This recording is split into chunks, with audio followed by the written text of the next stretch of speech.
জাহাঙ্গীরনগর বিশ্ববিদ্যালয়ের কেন্দ্রীয় ছাত্র সংসদ জাকসু নির্বাচনকে ঘিরে পুরো ক্যাম্পাসে বইছে উৎসবের আমেজ। প্রচারণার তৃতীয় দিনে প্রার্থীদের পদচারণায় মুখরিত হয়ে উঠেছে বিশ্ববিদ্যালয়ের প্রতিটি কোণ।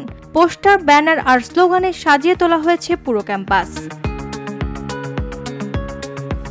বিভিন্ন প্যানেলের প্রার্থীরা সকাল থেকেই ব্যস্ত সময় পার করছেন ভোটারদের কাছে পৌঁছাতে। শিক্ষার্থীদের কাছে নিজেদের ইস্তেহার ও নানা প্রতিশ্রুতি তুলে ধরছেন তারা। কেউ প্রতিশ্রুতি দিচ্ছেন উন্নত আবাসন সুবিধার, কেউ বলছেন গবেষণা ও শিক্ষার মানোন্নয়নের কথা, আবার কেউ প্রতিশ্রুতি দিচ্ছেন নিরাপদ ক্যাম্পাস, উন্নত চিকিৎসা সেবা ও শিক্ষার্থীদের কল্যাণে নতুন কর্মসূচির।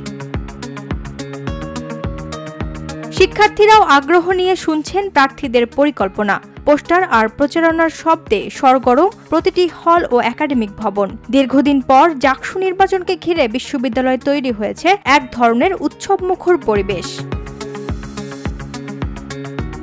নির্বাচন কমিশন জানিয়েছে, সুষ্ঠু, অবাধ ও নিরপেক্ষ নির্বাচন অনুষ্ঠানের সব প্রস্তুতি ইতোমধ্যে সম্পন্ন হয়েছে। আগামী ভোট গ্রহণের দিনকে সামনে রেখে প্রচারণা আরও তীব্র হবে বলে ধারণা করা হচ্ছে। ওয়াহিদা প্রান্তি, স্বদেশ প্রতিদিন।